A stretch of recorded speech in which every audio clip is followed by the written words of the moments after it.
നമ്മുടെ രായാവിൻ്റെ അഭിപ്രായത്തിൽ 2026 അവർ ഭരണം പിടിക്കുമെന്നാണ്. അതുകൊണ്ട് എല്ലാവരും ജാഗരൂകരായിരിക്കുക.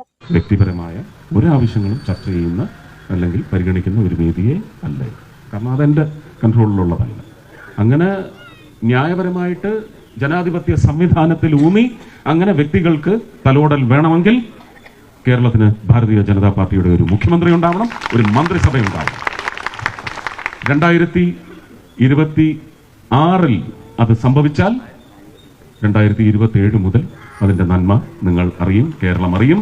കേരളത്തെക്കുറിച്ച് ഓർത്ത് ഒരുപാട് സന്തോഷിക്കുന്ന ഒരു ജനത ലോകമെമ്പാടുമുണ്ടാവും.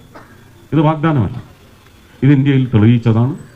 11 വർഷം കൊണ്ട് തെളിയിച്ചുകൊണ്ടേയിരിക്കുകയാണ്.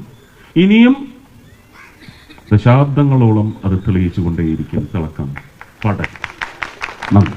ഈ വിവരവും വച്ച് കേരള ഭരണം പിടിച്ചാൽ കേരളീയരും താമസിയാതെ ഉത്തരേന്ത്യക്കാരായി മാറേണ്ടി വരും. മുല്ലപ്പൂമ്പൊടി ഏറ്റുകിടക്കും കല്ലിനുമുണ്ടാം സൗരഭ്യമെന്നാണ്. ഇപ്പോൾ കുറേ കാലം ഈ ചാണകസംഖ്യകളുടെ സഹവാസം ഉണ്ടായാൽ ബുദ്ധിയുള്ളവരും മന്ദബുദ്ധികളായി മാറും.